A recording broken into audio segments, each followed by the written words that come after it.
What's good, YouTube? In today's video, man, we're gonna be talking about why JONAS Valanciunas is the perfect fit for the Lakers team, guys, this year in 2025.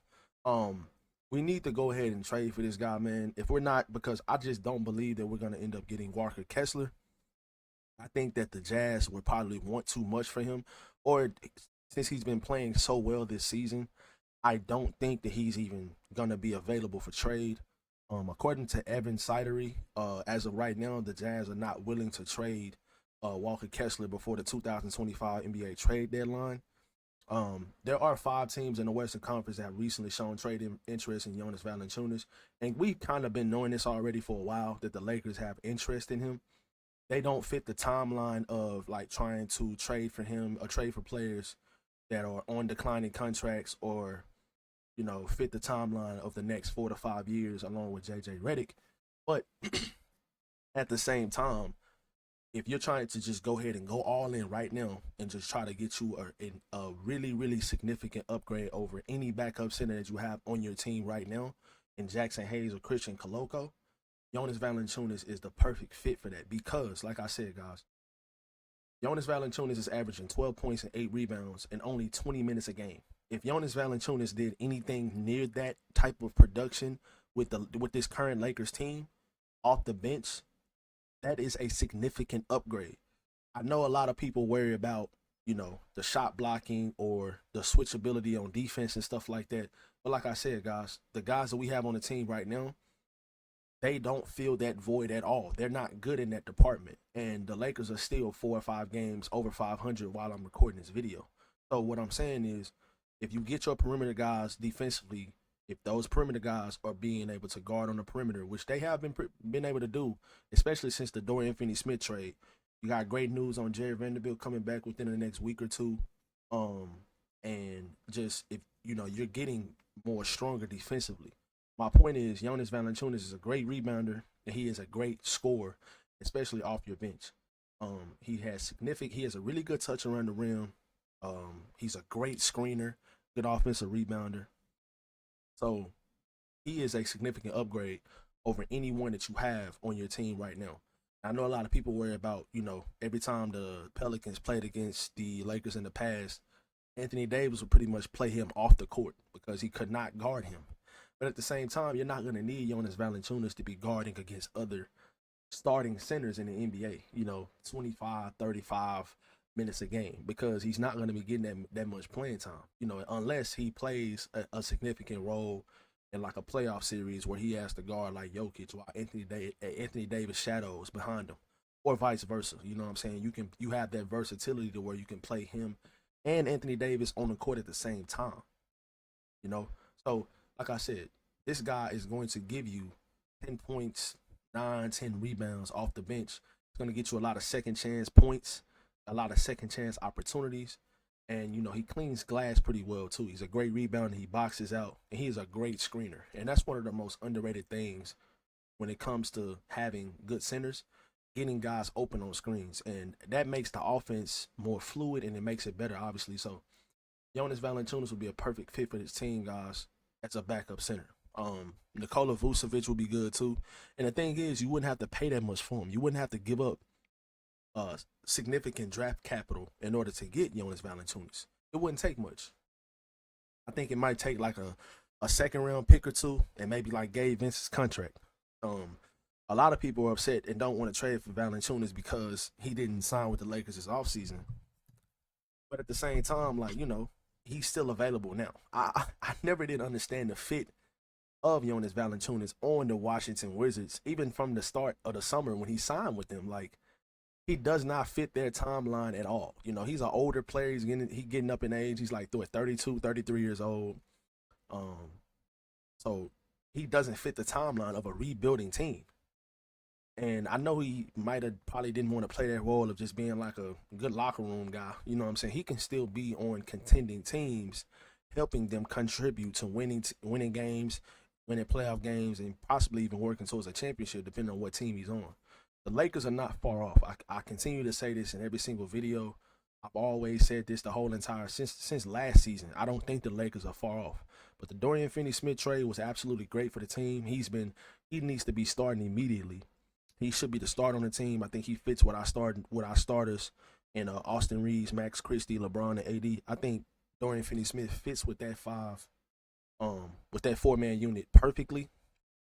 I think he should be starting. I think he should be closing as well, especially when he's already outplaying Rui ever since he's joined the team. Rui has been pretty good on offense this season overall, but Rui is a terrible defender and he is not a good enough rebounder in order, for him to be the size that he is, 6'8", 6'9", 230 pounds.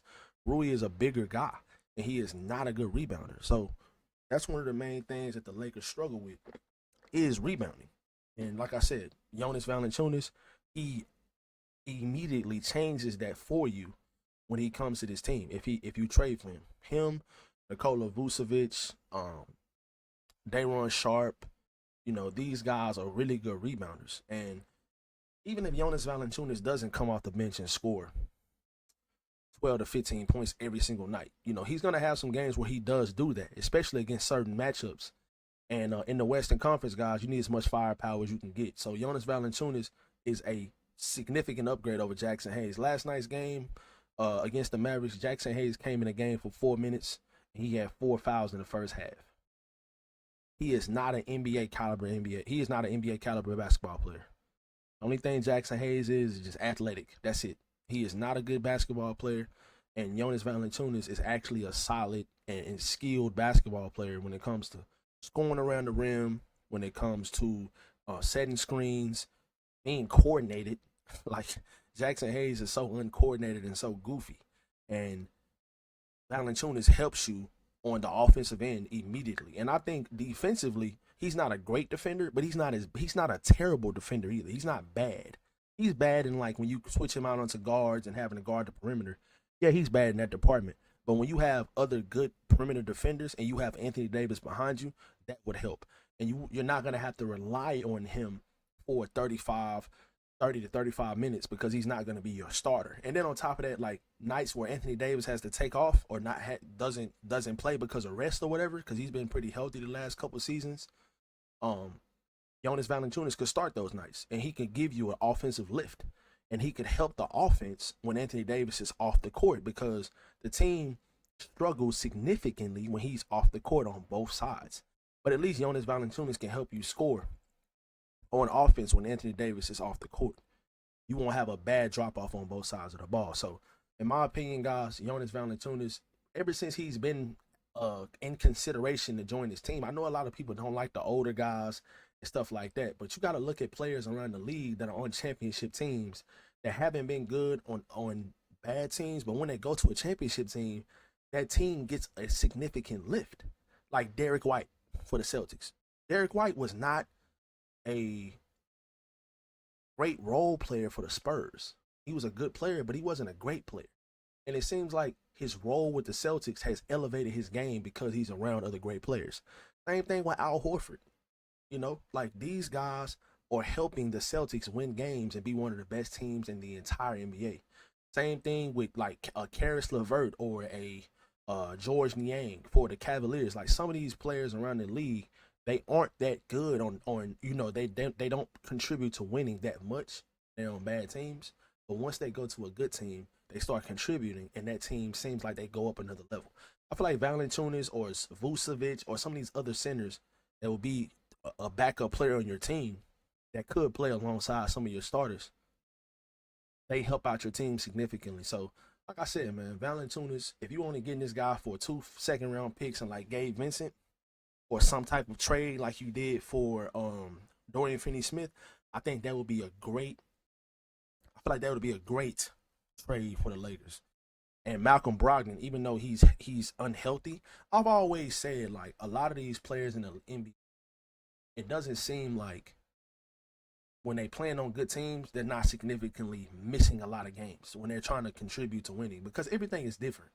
When you're playing on a bad team, you're going to be taking those rests and you're going to be taking a little bit more time with certain injuries because you don't want to get hurt more or, ruin your chances of going to a different team or a better team and not getting a lot of playing time because you're hurt then. So I feel like a lot of these guys take off more time when they do have an injury with a bad team that's not going to win anything, because it's like, why would I risk, like, Why would I risk getting hurt further or hurt more when I'm playing on a team that's not even trying to win? You know, so I feel like Malcolm Brogdon, even though he's had injury issues throughout his entire career, I still feel like he can come to your team, and if he can give you 55 to 65, 70 games in a season, I think that's pretty good. And on top of that, I don't think that you would have to trade significant draft capital for him either. Now, maybe separately or together, Valanciunas and Brogdon, you probably would have to trade a first round pick for both of those guys.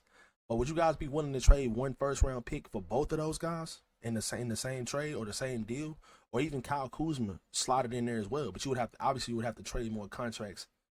The money wouldn't match up just with Gabe Vincent. But let me know how you guys feel about that in the comment section. But Jonas Valanciunas would be the perfect fit on this Lakers team. I feel like a lot of people are just kind of overthinking the fact of how when he was a starting center with the Pelicans in a lot of different matchups, he got played off the court. You wouldn't have to depend on him that much when he is the backup center. He's playing those Jackson Hayes type of minutes and even longer. If he comes into the game in the second quarter, because the Lakers rotation, Anthony Davis plays pretty much the entire first quarter until like the 2-minute mark, and then he'll come out the game. If Valanciunas have to come in the game then and then stay in the game until around like the 8 to 7-minute mark in the second quarter.